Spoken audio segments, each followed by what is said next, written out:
Hello friends, welcome back my YouTube channel MS maths, जहां मैं upload करता हूं बीएससी मैथमेटिक्स एंड फिजिक्स से related video lectures. So in this video I will explain the new topic for mathematics, that is the statics.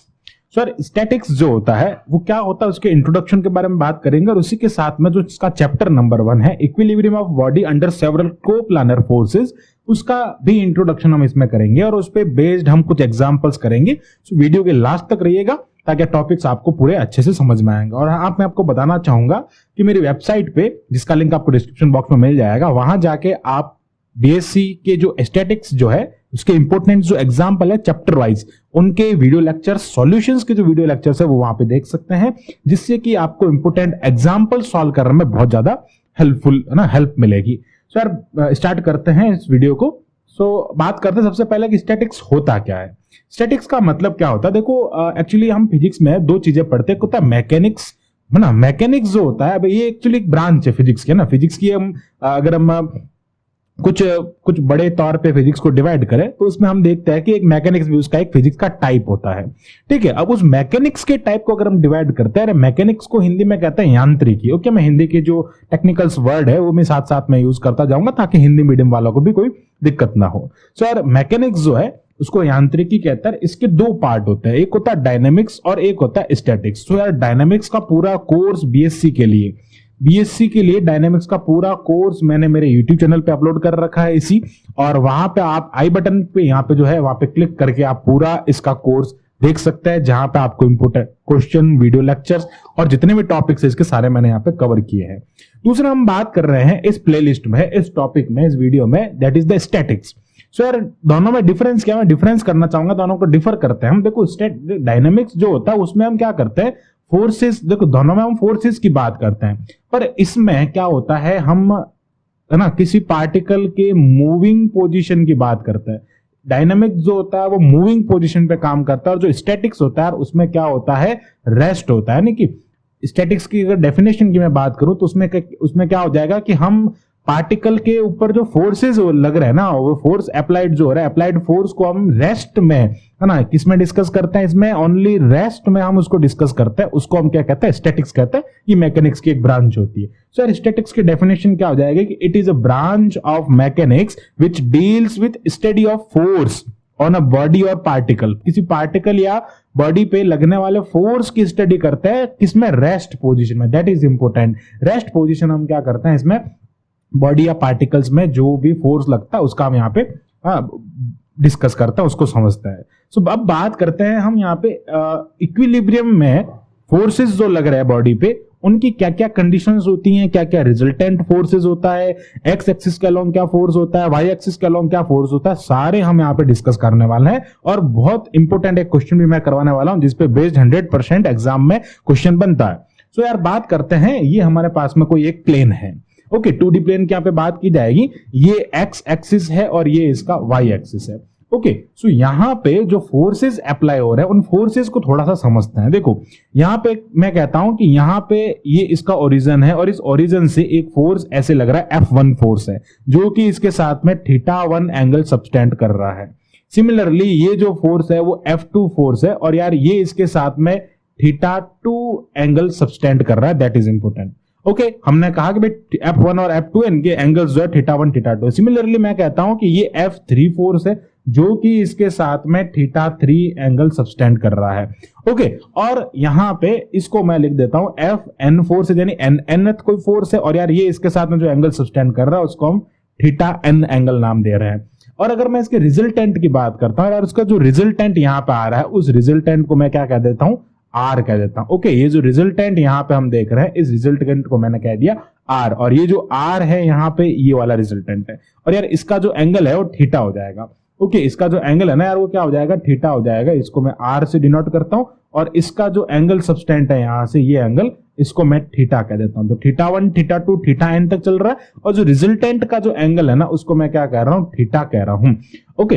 अब हम यहाँ पे इसकी कंडीशंस पे, इक्विलिब्रियम की कंडीशन पे, हम यहाँ पे जो रिजल्टेंट होगा एक्स एक्सिस के अलोंग कंपोनेंट जितने भी होंगे उनके बारे में डिस्कस कर लेंगे, वाई एक्सिस के अलोंग जो कंपोनेंट होगा उनका डिस्कस करेंगे, इस आर की वैल्यू की बात करेंगे कि इसकी वैल्यू क्या होगी, उसको भी हम यहाँ पे डिस्कस करेंगे। सो नाउ फर्स्ट देखते हैं हम यहाँ पे सबसे पहले कि एक्स एक्सिस के अलोंग जो फोर्स लग रहा है वो क्या होगा। तो उससे पहले मैं एक चीज बताना चाहूंगा आपको कि जब भी हम किसी भी रिजल्टेंट की बात करते हैं या फिर कोई भी कंपोनेंट हमारे पास में होता है, ओके, लाइक मैं बात करूं, ये हमारे पास में कोई एक कंपोनेंट है, ठीक है, ऐसे हम कह देते हैं कि ये हमारे पास में कोई एक कंपोनेंट है और वो कंपोनेंट P है, और ये जो है वो इसकी वाई एक्सिस है और ये इसकी एक्स एक्सिस है। तो जब भी हम P का कंपोनेंट अलोंग एक्स एक्सिस लेते हैं तो वहां पे हम क्या लिखते हैं, उसका मतलब हो जाता है P cos ऑफ थीटा, अगर वो थीटा एंगल सबटेंड कर रहा है। और अगर यही मैं इधर लेता हूं तो इसका मतलब क्या हो जाता है, P sin ऑफ थीटा। हमेशा साइन का जो कंपोनेंट होता है वो एक्स एक्सिस पे होता है, यानी कि परपेंडिकुलर लाइन पे होता है, और जो हॉरिजॉन्टल यानी कि वर्टिकल लाइन पे होता है, और हॉरिजॉन्टल लाइन जो एक्स एक्सिस होती है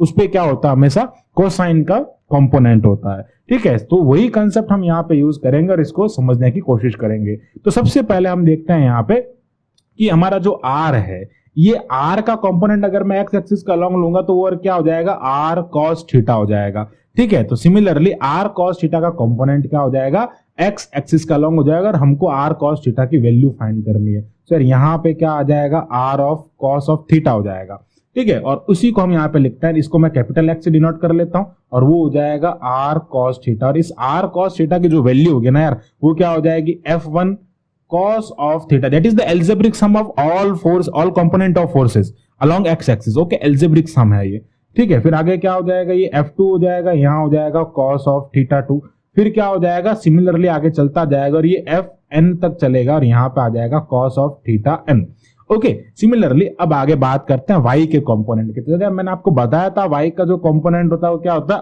r sin of theta, and then इसको हम क्या लिखेंगे, सिमिलरली F1 हो जाएगा, यहां क्या आ जाएगा, साइन का कंपोनेंट आ जाएगा, एंगल वही रहेंगे, एंगल में कोई चेंज नहीं होगा, ये हो जाएगा F2 sin थीटा 2, और ये भी कहां तक चलेगा, है ना, Fn sin n थीटा तक चलेगा। तो यार ये इसकी कुछ कंडीशन जिसमें हमने x और y, ये एक्चुअली क्या इनकी रिजल्टेंट है, ओके, इक्विलिब्रियम में रिजल्टेंट जो कि algebraic sum of all component of forces along horizontal line along vertical, यानी कि एक्स एक्सिस के अलोंग और वाई एक्सिस के अलोंग जितने भी कंपोनेंट है उस फोर्स के, वो सारे क्या होंगे, उसके एल्जेब्रिक सम के इक्वल होंगे, वो उसका रिजल्टेंट कंपोनेंट होगा।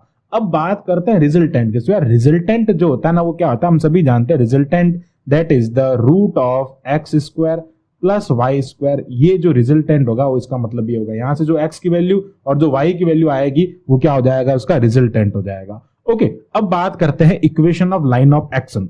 अब equation of line of action समझने से पहले आपको एक जी का मतलब समझना पड़ेगा, क्योंकि हम वहां पे एक टर्म यूज करेंगे जी, उसके बारे में थोड़ा सा डिस्कस कर लेते हैं। चलो, यहाँ पे equation of line of action जो होता है वो x कैपिटल y होता है minus y capital x is equal to ये होता है जी। अब देखो, स्मॉल x जो है ये कैपिटल Y और x का मतलब होता है रिजल्टेंट, स्मॉल x और y का मतलब होता है उसके कोऑर्डिनेट, जिस पे हम ये लाइन ऑफ एक्शन फाइंड करना चाहते हैं। और यहाँ पे जो g है ना यार, इस g का मतलब समझे, g जो है इसको हम कहते हैं sum of moment force about origin. जो ये ओरिजिन है इसके अलोंग, ये जो ओरिजिन है इसके अलोंग जो सारे फोर्स का मोमेंट हो रहा है, ओके, जो सारे फोर्सेस का जो आघूर्ण है, मोमेंटम जिसको हम कहते हैं, वो मोमेंट का जो सम होता है उसको हम जी कहते हैं। सो यार मैं इसको डिफाइन कर लेता हूं, where G is equal to sum of momentum about origin. So यार जितने भी फोर्स है उनका ओरिजिन के अलोंग, ओरिजिन के अबाउट जो भी मोमेंटम है उसका एल्जेब्रिक सम है। ये हो गया किसी एक्स वाई पॉइंट पे। अब अगर आपको कोई कह दे एच पॉइंट पे, किसी एक पर्टिकुलर एच पॉइंट पे, तो किसके अबाउट था, ओरिजिन के अबाउट था। अगर आपको कह दे किसी अबाउट एक कोई पॉइंट के अबाउट कह दे, यानी कि भाई जरूरी नहीं है कि आप उसको ओरिजिन का मतलब क्या हो गया, अबाउट 0,0। अब आपको कह दे कोई एक स्पेसिफाई कर दे, जैसे 2,5 पे आप निकालो, तो यार उसके लिए क्या करेंगे, उसको एच और के जनरली लेट कर लेंगे। एच और के जनरली जब लेट करेंगे तो उसके लिए जो जी आएगा that is the G dash, उसको हम जी डैश से डिनोट कर लेंगे। यार जो जी डैश होगा वो क्या हो जाएगा, G minus of H Y, okay, G minus H Y हो जाएगा, प्लस क्या हो जाएगा, के एक्स हो जाएगा। तो यार ये इसकी इक्वेशंस हो जाएगी। अब इन इक्वेशन को हम क्वेश्चन में अप्लाई करके देखेंगे और यार देखेंगे कैसे हम उसको कर सकते हैं क्वेश्चन को। सो नाउ अब हम क्या करते हैं, एक क्वेश्चन। सो क्वेश्चन के बारे में डिस्कस करते हैं। उसमें हम देखते हैं यहाँ पे कि क्वेश्चन आपके सामने है, ये चैप्टर नंबर फर्स्ट का फर्स्ट एग्जांपल को डिस्कस करेंगे। सारे एग्जांपल्स मैं यहाँ पे करवाऊंगा जो जो इंपॉर्टेंट होंगे, और मेरी वेबसाइट पे जाके भी आप उन सबको देख सकते हैं, जिसका लिंक आपको डिस्क्रिप्शन बॉक्स में मिल जाएगा। सो अब बात करते हैं यहाँ पे फोर्सेज के बारे में। फोर्सेज पे बेस्ड एक क्वेश्चन है और उस क्वेश्चन को हम सॉल्व करने की कोशिश करते हैं। बड़ा सिंपल सा क्वेश्चन है और इस एक क्वेश्चन में सारे कंसेप्ट क्लियर होंगे, क्योंकि एक ऐसा क्वेश्चन है जिसमें सारी चीजें आपको फाइंड करनी है। ओके, सो यार कह रहा है कि forces of 6, 8, 10 and 12 kg weight respectively acts along the side taken in order of square, in order of, एक ही ऑर्डर में उस स्क्वायर की ना साइड्स को रिप्रेजेंट कर रहे हैं ये फोर्सेज। ये फोर्सेज एक ही ऑर्डर में उनको रिप्रेजेंट कर रहे हैं, उसके अलोंग एक्ट कर है ना, एक्ट है। ओके, एक्ट्स अलोंग, उसके अलोंग जो है वो क्रियारत है, ऐसा हम हिंदी में कह सकते हैं। ओके, फिर कह रहा है कि with the side given by the y is equal to 0, x is equal to 1, y is equal to 1 and x is equal to 0 respectively. ये आपको कह दिया कि 6 वाला जो है वो कहां लग रहा है, आप कैसे आप ले सकते हैं कि भाई ये y is equal to 0 के लिए है, ये x is equal to 0 के लिए है, 10 जो है वो y is equal to 1 के लिए लग रहा है, 12 जो है वो x is equal to 1 के लिए है। तो find the magnitude, direction and equation. क्या कह रहा है? मैग्नीट्यूड कह रहा है सबसे पहले x और y की वैल्यू फाइंड करनी है, फिर आपको डायरेक्शन यानी कि थीटा, डायरेक्शन का मतलब होता है यहाँ पे एंगल फाइंड करना है, थीटा एंगल। ओके, वो भी मैं बता देता हूँ, यहाँ पे एक्चुअली जो एंगल होता है ना यार, यहाँ पे मैं लिख देता हूँ एंगल, जो एंगल इसका होता है दैट इज द थीटा, और थीटा जो होता है वो tan inverse of y by x होता है। Okay, capital Y by x, यहाँ पे जो y कैपिटल Y फाइंड करते हैं कैपिटल Y बाई एक्स होता है, ये उसका एंगल होता है, इसी को हम क्या कहते हैं, डायरेक्शन कहते हैं। तो आपको एंगल फाइंड करना होता है। ओके, फिर बात करते हैं हम यहाँ पे, वो कह रहा है कि equation of line of action भी आपको फाइंड करना है और उसका रिजल्टेंट भी फाइंड करना। तो मतलब सारे चीज हमको यहाँ पे फाइंड करनी है एक ही क्वेश्चन में। तो सबसे पहले हम यहाँ पे एक स्क्वायर का कंसिडरेशन करते हैं। तो यार ये एक स्क्वायर है। ओके, इस स्क्वायर से हम इस पूरे क्वेश्चन को समझने की कोशिश करते हैं। तो आइए देखते हैं क्वेश्चन को, कैसे हम इस क्वेश्चन को कर सकते हैं बिल्कुल इजीली, और सारे कंसेप्ट इस एक क्वेश्चन में क्लियर होंगे। सबसे पहले हम यहाँ पे स्टार्ट करते हैं इसका सॉल्यूशन। तो सॉल्यूशन में हमने कहा कि जो एबीसीडी है वो एक फोर्स, एबीसीडी एक स्क्वायर हो जाएगा, मान लेते हैं ये कोई एबीसीडी एक स्क्वायर हो जाएगा। इस स्क्वायर में हम कहते हैं, हमने ऐसा लेट किया कि भाई ये वाली जो लाइन है इसको मैंने y is equal to 0 let किया, यानी कि ये मेरी x एक्सिस हो जाएगी। ओके, अगर मैं इसको थोड़ा सा आगे बढ़ाता हूं तो यार ये क्या हो जाएगी, x एक्सिस हो जाएगी। इसको हम क्या कह देंगे, x एक्सिस कह देंगे, और इसको हम लेट कर लेंगे y एक्सिस। ओके, ये जो है हमारी क्या हो जाएगी, y एक्सिस हो जाएगी। तो इसमें क्या करना है, ये हो जाएगा x y is equal to 0 और ये हो जाएगा x is equal to 0। Similarly ये क्या हो जाएगा, y इज इक्वल टू 1 और ये हो जाएगा x इज इक्वल टू 1। यहाँ पे कोई आपको यूनिट नहीं दिए, मीटर, किलोमीटर, सेंटीमीटर, कुछ भी नहीं है, तो आप उसको यूनिट लेट करेंगे। और यार यहाँ पे जब इस टाइप से कंसिडरेशन करेंगे तो a पॉइंट का जो कोऑर्डिनेट होगा दैट इज द 0,0। तो a जो है वो हमारा क्या हो जाएगा, ओरिजिन हो जाएगा। अब यहां पे क्या करना है, आप जब इसको सॉल्व करते हैं तो आपको यहाँ पे सबसे पहले देखना है कि भाई y इज इक्वल टू 0 के अलोंग जो फोर्स लग रहा है दैट इज द 6 kg। कह रहा है ना 6 kg, रेस्पेक्टिवली कह दिया ना 6, 8, 10। सिमिलरली यहाँ पे आपको कह रहा है x इज इक्वल टू 1 के अलोंग जो फोर्स लग रहा है that is the 8 kg। Okay, similarly y is equal to 1 के अलोंग जो फोर्स है that is the 10 kg and x is equal to 0 के अलोंग जो फोर्स लग रहा है दैट इज द 12 kg। तो ये सारा कंसेप्ट आपको दे दिया है। तो अब क्या करना है, आपको ध्यान रखना है कि यहां पे जो फोर्स एक्ट कर रहा है that is the 6 kg, x is equal to 1 पे जो फोर्स एक्ट कर रहा है that is the 8 kg। Okay, अब डायरेक्शन ऐसी रखनी है ना, एक इन ऑर्डर, एक ही डायरेक्शन में। तो डायरेक्शन आपको एक ही रखना, जिस तरह से आप चल रहे हैं, डायरेक्शन ले रहे हैं उसी डायरेक्शन में आपको चलना है। सिमिलरली यहां पे कह दिया आपको 10 kg, और यार एक इन ऑर्डर कह दिया ना, एक ही डायरेक्शन में चल रहा है, इसलिए यहां पे आ जाएगा 10 kg। Direction is the most important in statics. आप पार्टिकल की रेस्ट की बात कर रहे हैं, फोर्स जिस डायरेक्शन में लग रहा है वो बहुत इंपॉर्टेंट होगा। अगर आपने डायरेक्शन का कंसेप्ट अच्छे से समझ लिया तो यार आपका ये पूरा कॉन्सेप्ट जो है वो क्लियर हो जाएगा। अब हम बात करते हैं यहां पे कि जो हमारे इसका कोऑर्डिनेट जो होता है, रिजल्टेंट जो होता है वो हमको फाइंड करना है। तो सबसे पहले हम क्या करते हैं, इसके लिए फाइंड करते हैं x की value. Okay, first of all we find the value of x that is the r of cos theta, यानी कि जो रिजल्टेंट है उसका cos थीटा हमको लेना है। ठीक है, अब बात कर, देखो स्क्वायर के सारे एंगल्स जो होते हैं वो कैसे होता है, 90 डिग्री होता है। ये सारे एंगल्स जो होते हैं वो 90 डिग्री होता है। हम सब जानते हैं स्क्वायर है तो 90 डिग्री होगा ऑलवेज। तो देखो यहां पे हम सबसे पहले बात करते हैं 6 kg के अलोंग। वो क्या कहता है F1 cos ऑफ θ1। तो ओरिजिन के अलोंग हमको एंगल लेना है, तो F1 जो हमारा वो 6 है और cos ऑफ θ1 मतलब ये कहां पे एक्स एक्सिस के अलोंग ही है, यहां पे एक्स एक्सिस पर ही ये काम कर रहा है, तो ये क्या हो जाएगा 0 डिग्री हो जाएगा। प्लस साइन आएगा, फिर क्या लिखेंगे हम 8 लिखेंगे। ओके, फिर क्या लिखेंगे एक्स एक्सिस से कितना एंगल सबस्टेंड कर रहा है, तो एक्स एक्सिस के साथ में 90 डिग्री का एंगल सबस्टेंड कर रहा है, ऊपर की तरफ जा रहा है ना, एक्स एक्सिस से वो 90 डिग्री का एंगल सबस्टेंड कर रहा है, इसलिए हम यहां पे लिखेंगे cos ऑफ 90 डिग्री। फिर बात करते हैं 10 kg। अब देखो डायरेक्शन पूरी उलट रही है, ये एक्स एक्सिस है, इसके अलोंग नहीं जाके इसके इधर जा रहा है, अपोजिट डायरेक्शन में जा रहा है, तो ये क्या हो जाएगा cos ऑफ 180 डिग्री। ओके, तो ये बस यही कंसेप्ट आपको थोड़ा सा ध्यान रखना है इसमें। Sign is most important, sign मतलब डायरेक्शन इज मोस्ट इंपोर्टेंट, तो यहां पे क्या आ जाएगा, ये हो जाएगा cos ऑफ 180। सिमिलरली जब हम इसकी बात करेंगे 12 kg के अलोंग हम यहां पे जब फोर्स की बात करेंगे, तो उस कंडीशन में आपको क्या करना है, 12 kg के अलोंग फोर्स की बात करेंगे तो आपको 270। अब देखो 90 नहीं, ये देखो डायरेक्शन पे डिपेंड, यहां पे ऊपर जा रहा था तब तो 90 हो गया, अब यार ये नीचे आ रहा है तो एंगल कैसे आएगा। देखो हम एंगल का कंसेप्ट थोड़ा सा आपको समझाता है। ये हमारा एंगल का मतलब होता है एक दो रेज के बीच का जो, देखो जब भी एंगल को है ना हम कंसीडर करते हैं, एंगल की डेफिनेशन की प्रॉपर डेफिनेशन की बात करते हैं, है ना, ये डिस्प्लेसमेंट बिटवीन टू रेज, दो रेज के ना, दो लाइन के बीच, दो रेज के बीच। अब रेज का मतलब क्या होता है, रेज क्या बताती है हमको, डायरेक्शन बताती है। सो यार अगर मैं इस कंसेप्ट की बात करता हूं, एक डायरेक्शन हमारी ऐसे है और दूसरी डायरेक्शन हमारी ऐसे है, तो ये एंगल नहीं होगा। एंगल कौन सा होगा इसके बीच में, एंगल आपको क्या करना पड़ेगा, इसको थोड़ा सा आगे बढ़ाइए। अब इन दो रेज के बीच का डिस्प्लेसमेंट, तो ये किधर से आ रहा है, ये इधर से आ रहा है ना, ये इधर से आ रहा है, तो आपको क्या करना पड़ेगा, आप एंगल है ना ऐसे नहीं ले सकते, कभी भी एंगल है ना नेगेटिव डायरेक्शन में नहीं काउंट किया जाता है, एंगल ऑलवेज पॉजिटिव डायरेक्शन में काउंट, यानी कि एंटी क्लॉकवाइज काउंट किया जाता है। तो यहां से आपको जो एंगल मिलेगा वो 270 डिग्री मिलेगा। That is the most important concept. Okay, इसलिए आपने क्या लिख दिया यहाँ पे 270 लिख दिया इसकी डायरेक्शन को देखते हुए। तो यार जब हम इसको सिंप्लीफाई करते हैं तो हमारे पास में सारी वैल्यूज हमको मिलती है, और यार ये हो जाता है x इज इक्वल टू 6, इसकी वैल्यू आ जाती है 1, प्लस ये हो जाता है 0, प्लस ये हो जाता है 180 है, तो हमारे पास में आ जाएगा -10 और ये हो जाएगा 0। तो यार x की वैल्यू जो मिलेगी वो आपको क्या मिल जाएगी, -4 मिल जाएगी।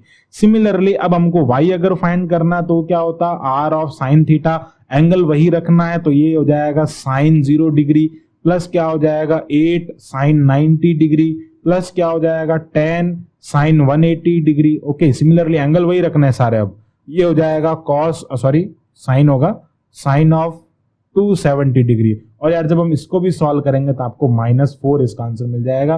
So this is equation number 1, this is equation number 2। अब आपको कह रहा है कि वो डायरेक्शन फाइंड करो ना यार, डायरेक्शन का मतलब क्या होता है, ठीक है। थर्ड नंबर पे हम फाइंड कर देते हैं डायरेक्शन। चलो उससे पहले रिजल्टेंट फाइंड कर देते हैं। तो इसका रिजल्टेंट क्या हो जाएगा, रिजल्टेंट को समझते हैं। रिजल्टेंट क्या हो जाएगा, जिसको हम r से डिनोट करते हैं, और वो हो जाएगा root of x square plus y square. इसका मतलब ये हो जाएगा root of 4 square plus 4 square, that is the 4√2 unit कह सकते हैं, या फिर आप इसको केजी वेट कह सकते हैं। आपको यहाँ पे केजी में गिवन है तो केजी वेट हम इसको कह सकते हैं, जो कि आपको फोर्स का रिजल्टेंट मिल जाएगा। अब बात करते हैं फोर्स के डायरेक्शन की। तो यार डायरेक्शन की बात जब भी करता है तो मैंने आपको कहा था थीटा एंगल फाइंड करता है। थीटा जो होता है वो tan inverse of mod of y by x होता है। मॉड का मतलब क्या होता है, एक्चुअली डायरेक्शंस जो होती है वो कभी भी साइड ना लेंथ जो होती है वो कभी भी नेगेटिव में नहीं होती, इसलिए हम मॉड का यूज करते हैं। तो यार ये हो जाएगा -4 अपॉन -4, और ये हो जाएगा tan theta is equal to 1, और tan theta is equal to 1 होगा तो tan theta is equal to tan pi by 4, और ये क्या हो जाएगा theta is equal to pi by 4, यानी कि थीटा आपके पास में कितना आया, पाई बाई 4 आया। अब आपको कह रहा है रिजल्टेंट फाइंड करना है। थीटा आपके पास में पाई बाई 4 है, दोनों कोऑर्डिनेट्स कैसे हैं, -4 -4। रिजल्ट ये किसकी डायरेक्शन है, डायरेक्शन ऑफ रिजल्टेंट। ओके, ये रिजल्टेंट की डायरेक्शन है यार। रिजल्टेंट किस कोऑर्डिनेट में, कौन से क्वाड्रेंट में होगा वो इंपोर्टेंट है। तो यार जब भी हम बात करते हैं क्वाड्रेंट की, तो जो नेगेटिव वाला क्वाड्रेंट होता है वो कौन सा होता है, थर्ड क्वाड्रेंट होता है यार, थर्ड क्वाड्रेंट में ये वाला एंगल होगा। और क्या कह रहा है, थर्ड क्वाड्रेंट में जो एंगल होता है ना यार, वो एंगल कितना होता है ना, डायरेक्शन, एक्चुअली जो डायरेक्शन बताना वो कितना हो जाएगा, 180 डिग्री प्लस थीटा हो जाएगा, यानी कि 180 प्लस ये हो जाएगा 45 यार, ये हो जाएगा 225 डिग्री आपके क्या आ जाएगा, एंगल हो जाएगा, जो कि आपके पास में माइनस माइनस है और थर्ड क्वाड्रेंट में। ओके, सिमिलरली अब हम डिस्कस करते हैं इसके लिए जी की वैल्यू। यार जी की वैल्यू क्या होगी, देखो जी का मतलब होता है sum of all moment of forces, forces का जो भी मोमेंट है उसकी बात करते हैं। तो सबसे पहले हमको क्या करना पड़ेगा, यानी कि लाइन ऑफ इक्वेशन फाइंड करना है ना, उसके लिए हमको क्या करना पड़ेगा, जी की वैल्यू फाइंड करनी पड़ेगी। अब जी का जो वैल्यू फाइंड करना वो सबसे इंपॉर्टेंट होता है। देखो हम क्या करेंगे, सबसे पहले लेंगे फोर्स 6 kg के अलोंग। अब 6 kg के अलोंग अगर मैं बात करूं तो इसके मतलब देखो जो मोमेंटम होता है उसका मतलब क्या होता है, मोमेंटम का मतलब होता है फोर्स इनटू उसकी perpendicular length from origin, origin से उस फोर्स की परपेंडिकुलर लेंथ कितनी है। चलो हम सबसे पहले बात करते हैं 6 kg वाले फोर्स के बारे में। तो 6 kg वाला जो फोर्स है उसकी ओरिजिन से परपेंडिकुलर डिस्टेंस, वो ओरिजिन से 0 डिग्री का एंगल बना रहा है, तो उसकी कोई परपेंडिकुलर डिस्टेंस ही नहीं होगी, इसलिए हम क्या लिखेंगे यहाँ पे 0 लिख देंगे इसके साथ में। चलो फिर हम बात करते हैं 8 के बारे में। तो यार 8 के लिए जो परपेंडिकुलर डिस्टेंस होगी, यानी कि इस BC की परपेंडिकुलर डिस्टेंस क्या होगी, AB हो जाएगी। यानी कि इसके बीच के देखो फोर्स किधर लग रहा है, आप इसको थोड़ा सा समझने की कोशिश कीजिए कि हमारा जो फोर्स लग रहा है वो इस डायरेक्शन में लग रहा है, और उससे परपेंडिकुलर डिस्टेंस की बात करनी, मतलब ये ओरिजिन से कितना दूर है। तो यार ये ओरिजिन से AB डिस्टेंस दूर है ना, AB डिस्टेंस को हम यहाँ पे लिख देंगे, तो ये आ जाएगा हमारे पास में 8 इंटू AB प्लस क्या हो जाएगा यहाँ पे सिमिलरली 10 इंटू क्या हो जाएगा, 0 हो जाएगा अगेन, क्योंकि ये तो देखो पैरेलल में है इसके। अब पैरेलल में है तो 90 डिग्री तो हो नहीं सकता, एंगल तो क्या बना रहा है 180 बना रहा है, 180 क्या हो जाएगा उसके लिए 0 हो जाएगा ना भाई, क्योंकि यहाँ पे परपेंडिकुलर डिस्टेंस तो है ही नहीं। तो ये क्या हो जाएगा 10, एक मिनट सॉरी, ये क्या हो जाएगा, यहाँ से परपेंडिकुलर डिस्टेंस फाइंड करनी, सॉरी फॉर दैट, यहाँ से AB इसकी, यहाँ पे आप क्या कह सकते हो, या तो AD डिस्टेंस कह सकते हो या आप BC डिस्टेंस कह सकते हो, एक ही बात है। ओके, यहाँ पे इसकी परपेंडिकुलर डिस्टेंस है, सॉरी, यानी कि ओरिजिन से इसकी परपेंडिकुलर डिस्टेंस, ये वाली डिस्टेंस, यानी कि यहां से देखो ये एक्स एक्सिस से कह दो या ओरिजिन से कह दो, ये डिस्टेंस यानी कि मतलब क्या हो जाएगा AD, या आप इसको BC भी कह सकते हैं, इसको मैं BC या AD कुछ भी लिख सकता हूं बिकॉज स्क्वायर है। और यार जो 12 वाला कंसेप्ट है ना यार, यहाँ पे जो 12 जो है ना, 12 के लिए ये 12 जो है उसका परपेंडिकुलर वापस क्या हो जाएगा, 0 हो जाएगा, क्योंकि वो वापस कहां आ रहा है, उसी ओरिजिन पॉइंट पर आ रहा है, उस ओरिजिन पॉइंट से इसकी डिस्टेंस कुछ है ही नहीं ना, ओरिजिन पॉइंट से परपेंडिकुलर डिस्टेंस की बात कर रहे हैं, वो तो खुद परपेंडिकुलर है, डिस्टेंस उसकी क्या है 0 है। तो यार G जो है वो आ जाएगा हमारे पास में 8 इंटू AB जो है वो 1 है, क्योंकि आपको सारे कोऑर्डिनेट क्या दिए हुए 1 है और उसकी डायरेक्शन भी 1 है, प्लस क्या हो जाएगा 10, BC भी देख सकते हैं आप, एक्सिस यहाँ पे y is equal to 1 given है, तो G की वैल्यू आ गई आपके पास में 18। अब G की वैल्यू आ गई 18, तो G से हम क्या फाइंड कर सकते हैं, लाइन ऑफ एक्शन। तो यहाँ पे लिखेंगे लाइन ऑफ एक्शन। सो यार एक्शन लाइन की जो इक्वेशन है वो क्या होती है, G is equal to small x, okay, small x capital Y minus small y capital X, तो ये हो जाएगा x ना, G जो कि आपके पास में 18 है, तो ये हो जाएगा 18 is equal to capital Y जो आपके पास में -4 है, ये आपके पास में -4 है, तो -4 प्लस हो जाएगा, ये आ जाएगा -9 is equal to 2x plus 2y, and then जब इसको लिखेंगे तो वो हो जाएगा 2x प्लस 2y प्लस ये हो जाएगा 9, ओके, 2x प्लस, एक सेकेंड ये ऐसे नहीं होगा, यहां पे हो जाएगा 2x माइनस ये आ जाएगा 9, ये हो जाएगा -2x प्लस 2y, और ये आ जाएगा 2x minus 2y plus 9 is equal to 0। तो ये आ जाएगी आपके पास में एक इक्वेशन, एक्शन लाइन की इक्वेशन। सो आई होप आपको ये जो पूरा कंसेप्ट है जिसमें हमने इंट्रोडक्शन के बारे में डिस्कस किया और उसी इंट्रोडक्शन से रिलेटेड जो जो फॉर्मूले थे वो सारे हमने एक क्वेश्चन में अप्लाई करके देखे, जिससे कि आपको क्वेश्चन अच्छे से समझ में आया होगा। So thanks for watching this video, keep watching MS maths and subscribe the channel MS maths.